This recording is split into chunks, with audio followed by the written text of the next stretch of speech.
79వ స్వతంత్ర వేడుకలకి 29 స్టేట్స్ నుంచి అమెరికాలో అద్భుతంగా జరిగింది. అవును, అమెరికాలో ఇండియా ఇండిపెండెన్స్ డే సెలబ్రేషన్స్ చాలా ఘనంగా జరిగాయి. మాట టీం అందరూ కూడా న్యూ జెర్సీ నుంచి ప్రత్యేకంగా ఫ్లోరిడా వచ్చి ఈ కార్యక్రమాన్ని దిగ్విజయం చేశారు. ఒక్కసారి అసలు టాంపాలో జరిగినటువంటి ఇండిపెండెన్స్ డే సెలబ్రేషన్స్ ఎలా జరిగాయి, ఎలా అనిపించింది అడుగుదాం. నా పేరు కిరణ్ దుద్దాగి అండి, ప్రెసిడెంట్ ఆఫ్ మన అమెరికన్ తెలుగు అసోసియేషన్.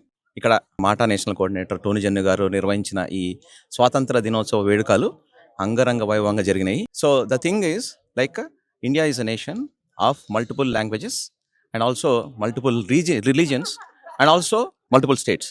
ఇక్కడ మనము we all came under one single nation and one single agenda with one single flag. So this is exactly how India should be united. We need to sacrifice, our shoulders are sacrificing their life there.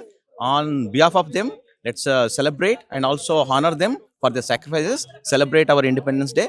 ఇక్కడ మీరు ఫ్లోరిడాలో చూస్తే మీరు మనకు మొత్తం parade కూడా మీరు మన Indian Enfield కానీ మనకి ఇక్కడ యూఎస్లో ఉన్న అన్ని బుల్లెట్స్ అట్లాంటి ఇది కూడా తీసుకొని రెడీ అయ్యి అట్లాగనే 29 రాష్ట్రాల నుంచి వాళ్ళు వచ్చి ఇక్కడ ఈ యొక్క పెరేడ్లో పాల్గొని మన నేషన్ ఒకటే అనే ఒక ఫ్లాగ్ మీదనే రన్ చేస్తాం అనేది, ఒక ప్లాట్ఫామ్ మీద రన్ చేస్తాం అనేది అత్యుతంగా రన్ చేసిన బ్రహ్మాండమైన స్వాతంత్ర దినోత్సవం. నేను ఇట్లాంటి స్వాతంత్ర దినోత్సవం ఎక్కడికో చూడలేదు. ఇలాంటి ఎన్నెన్నో జరుపుకోవాలని మేము న్యూ జెర్సీలో ఇలాంటిది చేస్తామని చెప్పి జనవరి అంటే రిపబ్లిక్ డే మేము జరుపుకుంటాము on the spirit of Tampa parade.